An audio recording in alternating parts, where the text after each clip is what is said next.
Championships are the currency legends use to climb their sport's all-time hierarchies, especially in basketball, where a star rarely leaves the court and can ask for the ball whenever he wants. But these past 2 rings for KD feels like counterfeit money. I first met Kevin Durant 7 years ago, when I worked in Portland covering the Blazers. He was in town for a charity game during the NBA lockout, and true to everyone's testimony beforehand, was as polite and friendly as a superstar could be. I last met Kevin Durant 2 years ago in Seattle, where he unveiled a renovated basketball court at Powell Barnett Park.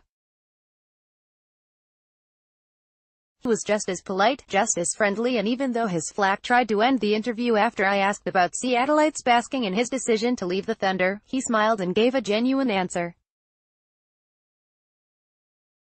What I'm trying to say is that I like the guy. Seeing players of Durant's caliber and character find success generally brings me joy. So you'd think I'd want to use this space to celebrate the former Sonic winning a second straight championship and Finals MVP Friday. But God help me, I just can't do it.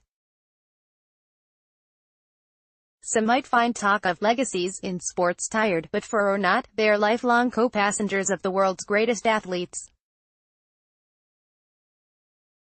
Stacking titles elevates one's status in the public eye regardless of how they were won.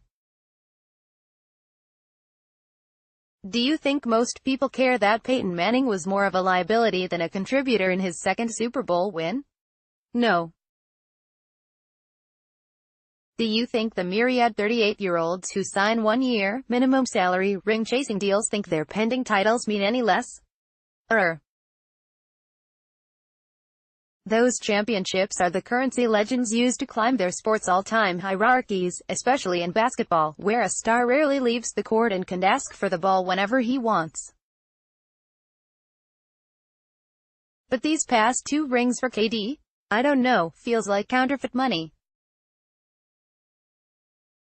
Never in sports history has a player of Durant's talent opted to join a team as stacked and established as the Warriors. I remember a former colleague arguing that Golden State coach Steve Kerr should have received Coach of the Year for his ability to integrate Durant in his first year. Integrate Durant? Really? It was pretty simple. Hey, top 3 player, welcome to our 73-win team. Many will argue that LeBron James, winner of 3 rings, gave Durant a precedent when he teamed up with Dwayne Wade and Chris Bosh in Miami 8 years ago. It's a fair point, but given that none of those 3 had ever played together, and that Wade and Bosh alone weren't a championship nucleus, it's not analogous.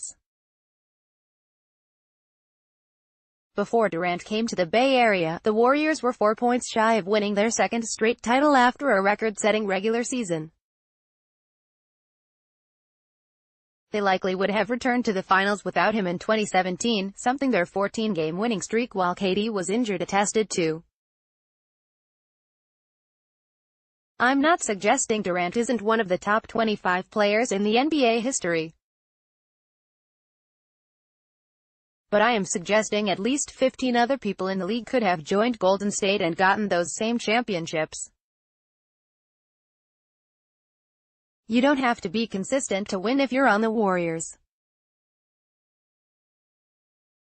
If one future Hall of Famer is off his game, one of the 3 other future Hofers will pick you up.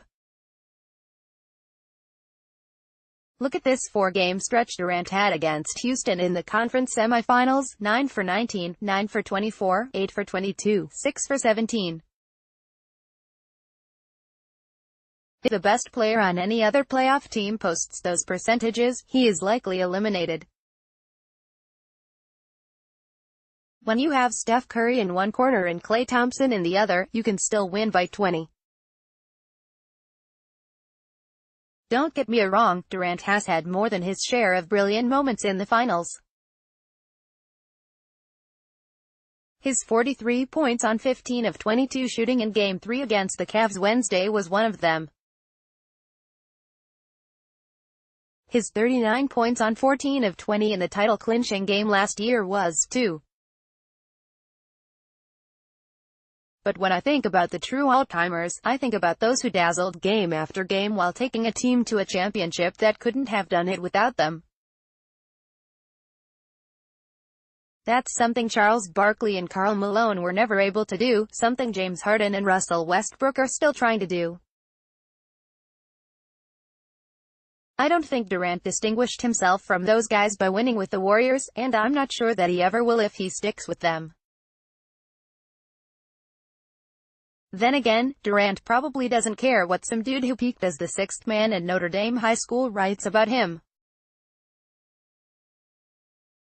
He has 2 Finals MVP trophies and an irremovable smile on his face. Life is good for one of the all-time greats. I just don't think these titles make him any greater.